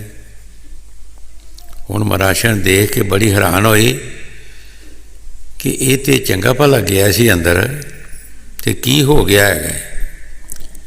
कहन लगी, मराशिया जे रब दा नूर है सफ़ेद जां लाल तो फिर तो नहीं आया, तो जे है काला तो फिर घटा बन के आ गया, फिर फर्क भी कोई नहीं रहा। साड़ी बंदगी वो है कि असी कहने जल्दी तो जल्दी साढ़े जो नूर आ जाए। भाई उस नूर के आने वास्ते कोई टाइम है, वो यकदम नहीं आ सकता। असी लगातार चले रहांगे। जितना तुसी किसी पौधे की मिसाल लाओ, किसी पौधे को असी लगाते हैं, उसकी परवरिश करते हैं, पर जे कोई उसनों जानवर उतों खा जाता है तो उन्होंने फिर टाइम लगता है पौंकण का। इस तरह असी भी भगती करते हैं, नाम जपते हैं, अगर साढ़े दिल च कोई भाव या गलत कोई आ जाता है तो साड़ा भी पौधा खाधा जाता है, उतों खाधा जाएगा। असी कई मील पीछे चले जावांगे, वो सफ़र साड़ा बहुत पीछे हो जाएगा, साड़ा सफ़र अगे नहीं होएगा। जिस तरह उस पौधे नूं पौंगरदियां टाइम लगता है, इस तरह मुड़ के सानू उस जगह ते आने वास्ते टाइम लगता है। इस वास्ते संत सानू जिहड़े नुकते दसदे है, ये संत महापुरख जिन्हां नाम जपिया उही सानू दस सकदे है, और नहीं कोई दस सकता, और किसी नूं पता ही नहीं। ये पौधे दे उत्तों सिर ਸਿਰੇ ਤੋਂ ਖਾ ਜਾਵੇ, ਕੋਈ ਬੱਕਰੀ ਖਾ ਜਾਂਦੀ ਹੈ, ਕੋਈ ਪਸ਼ੂ ਖਾ ਜਾਂਦਾ ਹੈ, ਤੇ ਤੁਸੀਂ ਜਾਣਦੇ ਹੀ ਹੋ ਕਿ ਉਸ ਪੌਦੇ ਨੂੰ ਮੁੜ ਕੇ ਪੌਂਗਣ ਵਾਸਤੇ ਕਿੰਨਾ ਟਾਈਮ ਲੱਗਦਾ ਹੈ। ਤੇ ਕਬੀਰ ਸਾਹਿਬ ਜੀ ਮਹਾਰਾਜ ਫਰਮਾਉਂਦੇ ਹੈ, ਸਤ ਗਿਆ ਤੋ ਕਿਆ ਰਿਹਾ, ਸੀਲ ਗਿਆ ਸਭ ਝਾੜ, ਭਗਤੀ ਖੇਤ ਕੈਸੇ ਬਚੇ ਜਬ ਟूट ਗਈ ਹੈ ਬਾੜ। ਇਸ ਦਾ ਕਿਹੜਾ ਉਹ ਪੌਦਾ ਖਾਧਾ ਜਾਣਾ ਹੈ, ਉਹ ਸਤ ਜਿਹੜਾ, ਜਦੋਂ ਸਤ ਗਿਆ ਤੇ ਕੁਛ ਵੀ ਨਹੀਂ ਇਹਦੇ ਪੱਲੇ ਰਿਹਾ। ਫਿਰ ਉਹ ਭਗਤੀ ਖੇਤ ਜਿਹੜਾ ਉਹ ਚੋਰ ਖਾ ਗਏ, ਕਾਮ ਕ੍ਰੋਧ ਮੋਹ ਲੋਭ ਹੰਕਾਰ ਜਿਹੜੇ। ਇਸ ਵਾਸਤੇ ਸੰਤ ਸਾਨੂੰ ਸਮਝਾਉਂਦੇ ਹੈ, ਬੜੇ ਤਰੀਕੇ ਨਾਲ ਸਾਨੂੰ ਸਮਝਾਉਂਦੇ ਹੈ ਕਿ ਭਾਈ ਜਿਹੜਾ ਧਿਆਨ ਰੱਖੋ ਆਪਣੇ ਆਪ 'ਤੇ। ਚਾਰ ਚਬੱਖੇ ਚੋਰ ਬੈਠੇ ਹੈ। ਇੱਕ ਫਕੀਰ ਨੇ ਬੜੀ ਸੋਹਣੀ ਗਜ਼ਲ ਕਹੀ ਹੈ, ਇਥੋਂ ਉੱਡ ਜਾ ਭੋਲਿਆ ਪੈਂਛੀਆ, ਲੈ ਤੂੰ ਆਪਣੀ ਜਾਨ ਬਚਾ, ਇੱਥੇ ਡਾਕੇ ਪੈਣ ਦੁਪਹਿਰ ਨੂੰ ਤੇਰਾ ਦੇਣਗੇ ਆਲੜਾ ਢਾ, ਇੱਥੇ ਘਰ ਘਰ ਫਾਈਆਂ ਗੱਡੀਆਂ ਤੈਨੂੰ ਦੇਣਗੇ ਫਾਇਲਾ। ਇੱਥੋਂ ਉੱਡ ਜਾ ਭੋਲਿਆ ਪੈਂਛੀਆ, ਲੈ ਤੂੰ ਆਪਣੀ ਜਾਨ ਬਚਾ। ਭੋਲਾ ਪੈਂਛੀ ਕਿਹੜਾ ਹੈ? ਸਾਡੇ ਆਤਮਾ ਜਿਹੜੀ ਹੈ, ਰੂਹ ਸਾਡੇ ਵਿੱਚ। ਦੁਪਹਿਰ ਕਿਹੜੀ ਹੈ? ਇਹਦੀ ਜੋਬਨ ਬਸਤਾ। ਡਾਕੇ ਕੌਣ ਮਾਰਦੇ ਆ? ਕਾਮ ਕ੍ਰੋਧ ਮੋਹ ਲੋਭ ਹੰਕਾਰ। ਇਹਦੇ ਸਰੀਰ ਆਲੜੇ ਨੂੰ ਤੁੰਬ ਦਿੰਦੇ ਹੈ। ਜਿੱਦਾਂ ਕਿਸੇ ਦੇ ਜਾਨਵਰ ਦੇ ਆਲੜੇ ਨੂੰ ਕੋਈ ਤੁੰਬ ਦਿੰਦਾ ਹੈ, ਖਰਾਬ ਕਰ ਦਿੰਦਾ ਹੈ, ਇਸੇ ਤਰ੍ਹਾਂ ਇਹਦਾ ਸਰੀਰ ਆਲੜਾ ਜਿਹੜਾ ਤੁੰਬਿਆ ਜਾਂਦਾ। ਔਰ ਕਿਸੇ ਪਾਸੇ ਵੀ ਇਹ ਮੂੰਹ ਕਰੇਗਾ, ਉਧਰ ਹੀ ਇਹਦੇ ਵਾਸਤੇ ਫਾਈ ਲੱਗੀ ਹੋਵੇਗੀ। ਕੋਈ ਵੀ ਸਾਨੂੰ ਸੱਜਣ ਨਹੀਂ ਐਸਾ ਮਿਲਦਾ ਜਿਹੜਾ ਸਾਨੂੰ ਨਾਮ ਜਪਣ ਦੀ ਮਦਦ ਦੇਗਾ, ਕੋਈ ਸਾਨੂੰ ਪ੍ਰੇਰਨਾ ਦੇਗਾ, ਕੋਈ ਸਾਡੇ ਨਾਲ ਸੰਯੋਗ ਦੇ ਕਰੇਗਾ, ਕੋਈ ਵੀ ਤੂੰ ਨਾਮ ਜਪ, ਸਾਨੂੰ ਕੋਈ ਮਦਦ ਦੇਗਾ? ਬਿਲਕੁਲ ਕੋਈ ਨਹੀਂ। ਨਾ ਕੋਈ ਭੈਣ, ਨਾ ਭਰਾ, ਨਾ ਸੱਜਣ, ਨਾ ਮਿੱਤਰ, ਕੋਈ ਵੀ ਨਹੀਂ ਮਦਦ ਦੇ ਸਕਦਾ। ਗੁਰੂ ਨਾਨਕ ਦੇਵ ਜੀ ਕਿੱਡੀ ਵੱਡੀ ਹਸਤੀ ਹੋਈ ਹੈ, ਲੇਕਿਨ ਮਹਿਤੇ ਕਾਲੂ ਨੇ ਸਮਝਿਆ ਹੀ ਨਹੀਂ। ਲਾਲੂ ਉਹਨਾਂ ਦਾ ਚਾਚਾ, ਉਹਨਾਂ ਵੀ ਸਮਝਿਆ ਨਹੀਂ। ਸਿਰਫ ਇੱਕ ਬੇਬੇ ਨਾਨਕੀ ਨੇ ਉਹਨਾਂ ਨੂੰ ਸਮਝਿਆ ਸੀ। ਸੰਤ ਬਾਕੀ ਨਹੀਂ ਕਿਸੇ ਸਮਝਿਆ। ਬਾਕੀ ਗੁਰੂ ਸਾਹਿਬ ਜੀ ਨੇ ਫਰਮਾਇਆ ਬਾਣੀ ਦੇ ਵਿੱਚ ਕਿ ਚਾਰ ਨਾਤੇ ਜਿਹੜੇ ਸਾਧੂ ਦੇ ਰਹਿ ਜਾਂਦੇ ਹੈ। ਦਾਦਕੀਏ, ਨਾਨਕੀਏ, ਸਹੁਰੀਏ, ਲੰਗੋਟੀਏ, ਯਾਰ। ਘਰ ਵਾਲੇ ਕਹਿੰਦੇ ਸਾਡਾ ਮੁੰਡਾ ਹੈ, ਨਾਨਕੀਏ ਕਹਿੰਦੇ ਦੋਤਰਾ ਹੈ, ਜਿਹੜੇ ਦੋਸਤ ਹੁੰਦੇ ਛੋਟੀ ਉਮਰ ਦੇ ਦੋਸਤ ਕਹਿੰਦੇ ਹੈ। ਇਸੇ ਤਰ੍ਹਾਂ ਹੀ ਉਹ ਵੱਖਰੇ ਵੱਖਰੇ ਨਾਤੇ ਸਮਝ ਲੈਂਦੇ ਹੈ, ਸਾਧੂ ਨਹੀਂ ਸਮਝਦੇ, ਉਹ ਰਹਿ ਜਾਂਦੇ ਹੈ। ਕੋਈ ਬਿਰਲਾ ਹੈ ਜੇ ਸਮਝੇ ਦੇ। ਜਿੱਦਾਂ ਗੁਰੂ ਸਾਹਿਬ ਦੀ ਬਾਣੀ 'ਚ ਲਿਖਿਆ ਹੈ ਗੁਰੂ ਨਾਨਕ ਦੇਵ ਨੇ ਕਿ ਚਾਰ ਨਾਤੇ ਜਿਹੜੇ ਹੈ ਇਹਨਾਂ 'ਚ ਵਿਸ਼ਵਾਸ ਨਹੀਂ, ਅਤਵਾਰ ਨਹੀਂ ਆਉਂਦਾ, ਨਾ ਇਹ ਸਮਝਦੇ ਹੈਗੇ, ਇਹ ਰਹਿ ਜਾਂਦੇ ਹੈਗੇ। ਔਰ ਹੈ ਵੀ ਠੀਕ ਹੈ। ਜਦੋਂ 20 ਰੁਪਈਏ ਦਿੱਤੇ ਹੈ ਗੁਰੂ ਨਾਨਕ ਦੇਵ ਨੂੰ ਕਿ ਜਾ ਕੋਈ ਖਰਾ ਸੌਦਾ ਕਰਕੇ ਆ, ਕਿਉਂਕਿ ਦਾਸ ਰਹਿੰਦੇ ਸੀ, ਕੰਮ ਕੋਈ ਕਰਦੇ ਨਹੀਂ ਸਨ। ਬਾਹਰ ਦੇਖਿਆ ਸਾਧੂ ਬੈਠੇ ਸੀ, ਕਮਾਈ ਵਾਲੇ ਸਾਧੂ ਸਨ। ਸੋਚਿਆ ਦਿਲ ਦੇ ਵਿੱਚ ਕਿ ਜੇ ਇਹਨਾਂ ਨੂੰ ਅੰਨ ਪਾਣੀ ਲਿਆ ਕੇ ਖਵਾ ਦਈਏ, ਇਹਦੇ ਨਾਲੋਂ ਹੋਰ ਖਰਾ ਸੌਦਾ ਕਿਹੜਾ ਹੈ। ਬਾਜ਼ਾਰੋਂ ਲੈ ਕੇ ਅੰਨ ਪਾਣੀ ਉਹਨਾਂ ਨੂੰ ਖਵਾ ਦਿੱਤਾ, ਆਪ ਘਰ ਆ ਗਏ। ਮੈਂ ਤੇ ਕਾਲੂ ਨੇ ਚਪੇੜਾਂ ਮਾਰੀਆਂ, ਜੋ ਕੁਝ ਕਹਿਣਾ ਸੀ ਕਿਹਾ ਕਿ ਤੂੰ ਰੁਪਈਏ ਹੀ ਬਰਬਾਦ ਕਰ ਆਇਆ। ਲੇਕਿਨ ਉਹਨਾਂ ਜੋ ਖਰਾ ਸੌਦਾ ਕਰਨਾ ਸੀ ਕੀਤਾ। ਇਸੇ ਤਰ੍ਹਾਂ ਨਾਮਦੇਵ ਜੀ ਮਹਾਰਾਜ ਅਦਾਸ ਰਹਿੰਦੇ ਸਨ ਤੇ ਘਰਦਿਆਂ ਨੇ ਕਿਹਾ ਕਿ ਤੁਸੀਂ ਕੋਈ ਕੰਮ ਨਹੀਂ ਕਰਦੇ, ਤੁਸੀਂ ਕੱਪੜਾ ਕਿਸੇ ਨੂੰ ਉਧਾਰਾ ਹੀ ਦੇ ਆਓ। ਕਹਿਣ ਲੱਗੇ ਚਲੋ। ਕੱਪੜਿਆਂ ਦੀ ਪੰਡ ਪਾਈ, ਕਿਸੇ ਖਾਡੇ 'ਚ ਚਲਾ ਗਏ। ਇੱਕ ਇੱਕ ਪੱਥਰ ਤੇ ਇੱਕ ਇੱਕ ਕੱਪੜਾ ਰੱਖ ਦਿੱਤਾ। ਸਾਰੇ ਕੱਪੜੇ ਪੱਥਰਾਂ ਦੇ ਉੱਤੇ ਰੇੜ ਦਿੱਤੇ ਤੇ ਇੱਕ ਪੱਥਰ ਪਾ ਪੱਕੇ ਦਾ ਲੈ ਕੇ ਆ ਗਏ ਘਰ। ਲੋਕਾਂ ਨੇ ਆ ਕੇ ਦੱਸਿਆ ਉਹਨਾਂ ਦੇ ਮਾਤਾ ਪਿਤਾ ਨੂੰ ਕਿ ਇਹ ਤਾਂ ਕੱਪੜੇ ਸਾਰੇ ਲੋਕ ਚੁੱਕ ਕੇ ਲੈ ਗਏ ਨੇ, ਤੁਸੀਂ ਪੈਸੇ ਕਿਹਦੇ ਕੋਲੋਂ ਲੈਣੇ ਆ? ਤੁਸੀਂ ਪੈਸੇ ਕਿੱਥੋਂ ਲੈਣੇ ਆ? ਕੱਪੜੇ ਤਾਂ ਲੈ ਵੀ ਗਏ ਲੋਕ, ਉਹ ਖੱਡ ਦੇ ਵਿੱਚ ਛੱਡ ਕੇ ਆਏ ਆ। ਇਨਾਮਦੇਵ ਤੂੰ ਕਿੱਥੇ ਕੱਪੜੇ ਦੇ ਆਇਆ? ਮੈਂ ਦੇ ਆਇਆ ਜੀ, ਜ਼ਮਾਨਤ ਲਿਆਂਦਾ 8 ਦਿਨਾਂ ਨੂੰ ਉਹਨਾਂ ਨੇ ਕਿਹਾ ਪੈਸੇ ਦੇ ਦਿਆਂਗੇ ਅਸੀਂ, ਤੁਸੀਂ 8 ਦਿਨ ਦੇਖੋ, ਮੈਂ ਜ਼ਮਾਨਤ ਹੀ ਲਿਆਂਦਾ ਹੈਗਾ। ਪਾ ਪੱਕੇ ਦਾ ਪੱਥਰ ਲੈ ਕੇ ਚੁੱਕ ਕੇ। ਹੁਣ ਉਹ ਕਹਿਣ ਵੀ ਲੈਣੇ ਕਿਹਦੇ ਕੋਲੋਂ ਨੇ ਪੈਸੇ? ਕੱਪੜੇ ਤਾਂ ਲੋਕ ਹੀ ਲੈ ਗਏ ਹੈ ਅਤੇ ਪੈਸੇ ਕਿਹਨੇ ਦੇਣੇ ਹੈ? ਕਹਿੰਦੇ ਜੀ 8 ਦਿਨ ਤੁਸੀਂ ਦੇਖੋ, 8 ਦਿਨਾਂ ਨੂੰ ਅਸੀਂ ਹੁਣ ਬੋਲ ਕੀਤਾ ਮੇਰੇ ਨਾਲ, 8 ਦਿਨ ਦੇ ਪੈਸੇ ਦੇਣਗੇ। 8 ਦਿਨ ਜਲੇ ਹੋਏ, ਉਹ ਪਾ ਪੱਕੇ ਦਾ ਪੱਥਰ ਜਿਹੜਾ ਸੋਨੇ ਦਾ ਬਣ ਗਿਆ, ਸੋਨੇ ਦਾ ਬਣ ਗਿਆ। ਅਤੇ ਕਹਿਣ ਲੱਗੇ ਆਪਣੇ ਮਾਤਾ ਪਿਤਾ ਨੂੰ ਕਿ ਇਹਦੇ ਨਾਲੋਂ ਜਿੰਨੇ ਦੇ ਕੱਪੜੇ ਹੈਗੇ ਉਹਨਾਂ ਸੋਨਾ ਕੱਟ ਲਓ ਅਤੇ ਬਾਕੀ ਮੈਂ ਜ਼ਮਾਨਤੀ ਉੱਥੇ ਹੀ ਛੱਡਣ ਜਾਣਾ। ਫਿਰ ਜਿੰਨੇ ਦੇ ਤੁਹਾਡੇ ਕੱਪੜੇ ਇੰਨਾ ਕੱਟ ਲਓ ਇਹਦੇ ਨਾਲ। ਫਕੀਰ ਕੋਈ ਅੰਦਰੋਂ ਤਾਕਤ ਆਉਂਦੀ ਹੈ, ਅੰਦਰੋਂ ਹੋਮਦੇ ਗੁਣਾਂ ਦੇ ਸੈਂਤ ਗੁਥਲੇ ਗੱਲਾਂ ਕਰਦੇ ਨੇ, ਝਲਮ ਝੱਲੀਆਂ, ਉਹ ਹਲਬਲੱਲੀਆਂ ਗੱਲਾਂ ਕਰਦੇ ਨੇ ਜਿਹੜੀਆਂ ਕਿਸੇ ਦੁਨੀਆਦਾਰ ਨੂੰ ਸਮਝ ਵੀ ਨਹੀਂ ਆਉਂਦੀ, ਮਗਰ ਉਹਨਾਂ ਦੇ ਅੰਦਰ ਉਹ ਨਾਮ ਦੀ ਤਾਕਤ ਹੁੰਦੀ ਹੈ।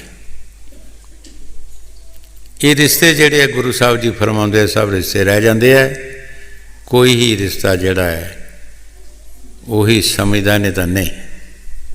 ਹਾਂਜੀ, ਸਤਿਗੁਰ ਪਿਛੇ ਤਰ ਗਿਆ, ਜਿਉ ਲੋਹਾ ਕਾਠ ਸੰਗੋਇਆ, ਜਨ ਨਾਨਕ ਨਾਮ ਧਿਆਏ ਤੂੰ, ਜਪ ਹਰ ਹਰ ਨਾਮ ਸੁਖ ਹੋਇਆ। ਗੁਰੂ ਸਾਹਿਬ ਜੀ ਬੜੇ ਪਿਆਰ ਦੇ ਨਾਲ ਫਰਮਾ ਰਹੇ ਹੈ ਕਿ ਅਗਰ ਤੂੰ ਸੁਖ ਲੈਣਾ ਹੈ ਤੇ ਭਾਈ ਨਾਮ ਦੇ ਵਿੱਚੋਂ ਮਿਲਣਾ ਹੈ, ਹੋਰ ਕਿਤੇ ਤੈਨੂੰ ਸੁਖ ਨਹੀਂ ਮਿਲ ਸਕਦਾ। ਹੋਰ ਅਸੀਂ ਦੁਨੀਆ ਦੀ ਮਿਸਾਲ ਲਾਓ, ਤੁਸੀਂ ਦੇਖੋ ਦੁਨੀਆ ਦੇ ਵਿੱਚ ਬੜੇ ਬੜੇ ਅਰਬਾਂ ਪਤੇ ਵਿਛੋਕਾਰ ਰਾਜੇ ਮਹਾਰਾਜੇ ਹੋਏ, ਔਰ ਦੁਨੀਆਦਾਰ ਬੜੇ ਲੈਣ ਲਾਟ ਅਮੀਰ ਹੋਏ। ਕਿਸੇ ਨੂੰ ਪੁੱਛੋ ਤੁਸੀਂ ਸੁੱਖ ਹੈ? ਗੁਰੂ ਨਾਨਕ ਦੇਵ ਜੀ ਮਹਾਰਾਜ ਇੱਕ ਸ਼ਹਿਰ ਦੇ ਵਿੱਚੋਂ ਲੰਘੇ ਅਤੇ ਮਰਦਾਨੇ ਨੇ ਕਿਹਾ, ਬਾਹਰ ਜਾ ਕੇ ਡੇਰਾ ਲਾ ਲਿਆ। ਮਰਦਾਨੇ ਨੇ ਕਿਹਾ, ਸੱਚੇ ਪਾਤਸ਼ਾਹ ਇਹ ਲੋਕ ਬੜੇ ਸੁਖੀਏ ਨੇ, ਅਤੇ ਸੰਤਾਂ ਨੂੰ ਪਤਾ ਹੁੰਦਾ ਹੈ ਸਾਡੇ ਸੁੱਖ ਦਾ। ਬਾਹਰ ਜਾ ਕੇ ਡੇਰਾ ਲਾ ਲਿਆ। ਮਰਦਾਨੇ ਨੂੰ ਕਿਹਾ, ਮਰਦਾਨਿਆ ਜਾ ਕੋਈ ਆਪਣੇ ਸੁਖੀਆ ਦੇਖ ਕੇ ਲਿਆ, ਜਿਹਨੂੰ ਤੂੰ ਸੁਖੀਆ ਸਮਝਦਾ ਉਹਨੂੰ ਲਿਆ। ਮਰਦਾਨਾ ਸ਼ਹਿਰ ਵਿੱਚ ਆ ਗਿਆ। ਇੱਕ ਦੁਕਾਨਦਾਰ ਨੂੰ ਦੇਖਿਆ, ਨੌਕਰ ਚਾਕਰ ਕੰਮ ਕਰ ਰਹੇ ਸੀ, ਉਹ ਆਪਣੀ ਗੱਦੀ 'ਤੇ ਬੈਠਿਆ ਸੀ। ਕਹਿਣ ਲੱਗੇ, ਸ਼ਾਹ ਜੀ ਮੇਰੇ ਸਤਿਗੁਰੂ ਤੁਹਾਨੂੰ ਬੁਲਾਉਂਦੇ ਹੈ। ਪੁੱਛਿਆ ਕਿਉਂ ਬੁਲਾਉਂਦੇ ਹੈ? ਕਿ ਮੈਂ ਉਹਨਾਂ ਨੂੰ ਕਿਹਾ ਕਿ ਸ਼ਹਿਰ ਦੇ ਲੋਕ ਬੜੇ ਸੁਖੀਏ ਨੇ, ਅਤੇ ਮੈਂ ਤੁਹਾਨੂੰ ਉਹਨਾਂ ਕਿਹਾ ਜਾਓ ਕੋਈ ਸੁਖੀਆ ਲਿਆ, ਮੈਂ ਤੁਹਾਨੂੰ ਸੁਖੀਆ ਸਮਝਦਾ। ਪਰ ਉਹ ਸਭ ਤੋਂ ਦੁਖੀਆ ਸੀ, ਉਹ ਸਭ ਤੋਂ ਜ਼ਿਆਦਾ ਦੁਖੀਆ ਸੀ। ਚਲਾ ਗਏ, ਗੁਰੂ ਸਾਹਿਬ ਦੇ ਪਾਸ ਜਾ ਕੇ ਬੈਠ ਗਏ। ਪੁੱਛਿਆ ਗੁਰੂ ਸਾਹਿਬ ਨੇ, ਸ਼ਾਹ ਜੀ ਕੀ ਤੁਸੀਂ ਸੁਖੀ ਹੋ? ਕਹਿੰਦਾ ਜੀ ਨਹੀਂ, ਮੇਰੇ ਵਰਗਾ ਸ਼ਾਇਦ ਦੁਨੀਆ 'ਚ ਕੋਈ ਦੁਖੀਆ ਹੋਵੇ ਜਾਂ ਨਾ ਹੋਵੇ। ਕਹਿਣ ਲੱਗੇ ਕੀ ਦੁੱਖ ਹੈ ਤੁਹਾਨੂੰ? ਮਰਦਾਨੇ ਦਾ ਭਰਮ ਗਵਾਣਾ ਸੀ। ਮਹਾਰਾਜ ਇੱਕ ਵਾਰ ਮੇਰੀ ਔਰਤ ਜਿਹੜੀ ਹੈ ਉਹ ਬਿਮਾਰ ਹੋ ਗਈ। ਜਦੋਂ ਬਿਮਾਰ ਹੋ ਗਈ ਮੈਂ ਉਹਦੇ ਮੂੰਹ ਵਿੱਚ ਰੋਣ ਲੱਗਾ। ਕਹਿਣ ਲੱਗੀ, ਸ਼ਾਹ ਜੀ ਤੁਹਾਡੇ ਪਾਸ ਮਾਇਆ ਬਹੁਤ ਹੈ, ਤੁਸੀਂ ਹੋਰ ਸ਼ਾਦੀ ਕਰ ਲੈਣੀ ਹੈ। ਮੈਂ ਉਸ ਨੂੰ ਕਿਹਾ ਕਿ ਨਹੀਂ, ਮੈਂ ਸ਼ਾਦੀ ਨਹੀਂ ਕਰਨੀ। ਉਸਨੇ ਕਿਹਾ ਕਿ ਮੈਨੂੰ ਕੀ ਗਰੰਟੀ ਹੈ? ਮਹਾਰਾਜ ਮੈਂ ਉਹਦੇ ਮੂੰਹ ਦੇ ਵਿੱਚ अपनी खुदकशी कर दी। वो मेरी औरत नौजवान सी, होंदी होंदी राजी हो गई। महापुरखो हुण तुरी फिरदी है मेरे नौकरां चाकरां नाल, मैनूं जमीन बेल नहीं दिंदी कि मैं किते लुक जावां। मैं इतना दुखी हाँ कि शायद इतना दुखी कोई होवे या ना होवे। मरदाने नूं कहा, मरदानिया ये तो तू सुखिया लियांदा है, तो जे दुखिया लैंगा फिर उहदे चों की निकलेगा। नानक दुखिया सब संसार, सो सुखिया जो नाम हुदार। मरदानिया इत्थे संसार दे विच कोई सुखिया नहीं जी। कौन सुखिया है? जो नाम जपदा है। जिहड़ा नाम जप लेगा वो के सुख ले लेगा, बाकी नहीं। बाकी सुख का नामो निशान ही नहीं है। कोई ना कोई दुख हर बंदे नूं लगा हुंदा है। हाँ जी। जन नानक नाम त्याए जप हर हर नाम सुख होया।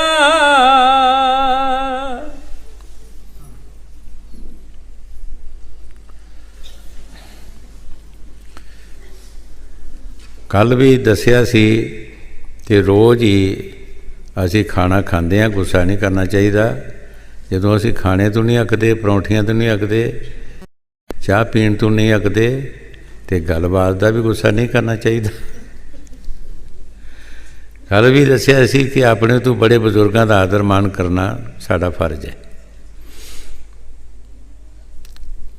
असी किसी नूं सुख देंगे, असी सुख लैण का कोई ना कोई सानू असी आशा रखांगे। जे सुख नहीं देंगे तो असी सुख की आशा रखना बहुत फजूल है। सन अपने तो बड़े बजुर्गों का आदर मान करना बहुत जरूरी है। बाकी जेड़े नशे पत्तियां का काम चलिया है दुनिया ते, अगे भी कई बार दसिया है कि बहुत सारे लोग नौजवान लड़के साढ़े देखदे ही मौत का शिकार हो चुके हैं। उन्होंने चीज़ों के नाल कोई शिकार होने वाले है, कुछ उस लैन च तुरन डे। ਇਹਦਾ भी परहेज रखना है। मनुष्य जन्म बारंबार नहीं मिलता, ये मिल चुका है। पौड़ी छुड़की हथ ना आवे आला जन्म गवाया। मनुष्य जन्म साडा जिहड़ा है एक बार चला गया, फिर मुड़ के नहीं सानू मिलना। एक शायर ने लिखिया है, जिहड़ा सुखन जबान तो निकल गया मुड़ के आउंदा बिच जबान नहीं। जिहड़ा तीर कमान चों निकल गया मुड़ के आउंदा बिच कमान नहीं। जिहड़ा साडे मूँह चों गल निकल जानी है, बाहर निकल जानी है, साडी जबान च नहीं आ सकती। जिहड़ा तीर कमान चों निकल जाता मुड़ के वो तीर लभदा नहीं है। इस वास्ते जिहड़ा वक्त साडा ये मनुष्य जन्म का समा है, ये मनुष्य जन्म साडा एवें चला जाएगा, मुड़ के सानू मिलना बहुत औखा है, नहीं मिलेगा। ਇਹਦੀ सेफ्टी वास्ते, ਇਹਦੀ तंदरुस्ती वास्ते, ਇਹਦੇ सुख वास्ते सानू विचार करनी चाहिए है कि असी की खाने खाने चाहिए है। क्या साढ़े शरीर के अंदर जो मशीनरी बनाई है परमात्मा ने, ये तुसी बाहरली मशीनरी का अंदाज़ा ला लो। तुसी किसी दरख्त दियां जड़ां वाल ध्यान दिओ, कुछ मोटियां भी होंदियां ते कुछ बरीक होंदियां ते कुछ धागे वर्गियां बरीक होंदियां ने। इस तरह तुसी और किसी मशीनरी का हिसाब किताब लाओ, उहदे विच भी बड़ियां ते छोटियां नाड़ां होंदियां ने। ते इस तरह साडा शरीर जिहड़ा है, इहदे विच भी जिहड़ी अंदर मशीनरी है ये बहुत ही नाजुक हैगी। ये नहीं सख्त नहीं कि असी जहरीले खाने खा के इनू कायम रख सकते हैं। ये बहुत नाजुक ने। सानू जो भी खाना खाना चाहिए है, पहले विचार करनी चाहिए है क्या कि साड़ी सेहत के मुताबिक सानू ये अच्छा रख सकती है या नहीं, साढ़े माफक हैगा या नहीं है। क्योंकि ये अपने आप का आपे ही प्रिंसीपल है, यदा पढ़ाने वाला कोई होर नहीं है। परमात्मा ने इसनूं सारी सूझबूझ दी है। परमात्मा ने सारी साइंस इसनूं बख्शी है, बाकी किसी जून नूं नहीं हैगी। ये घाटे वाधे च सोच सकता है। ਅਸੀਂ ਇਹਦੇ ਬਾਰੇ ਵੀ ਸੋਚਣਾ ਹੈ ਕਿ ਅਸੀਂ ਆਪਣੇ ਸਰੀਰ ਨੂੰ ਕਾਇਮ ਰੱਖਣਾ ਹੈ ਅਤੇ ਕਿਸ ਤਰੀਕੇ ਨਾਲ ਰੱਖ ਸਕਦੇ ਹਾਂ, ਕਿਸ ਖਾਣਿਆਂ ਦੇ ਨਾਲ ਰੱਖ ਸਕਦੇ ਹਾਂ।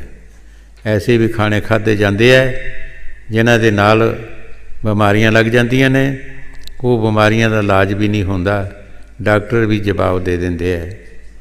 ਆਖਰ ਸਾਨੂੰ ਮੌਤ ਦੇ ਘਾਟ ਚੜ੍ਹਨਾ ਪੈਂਦਾ ਹੈ।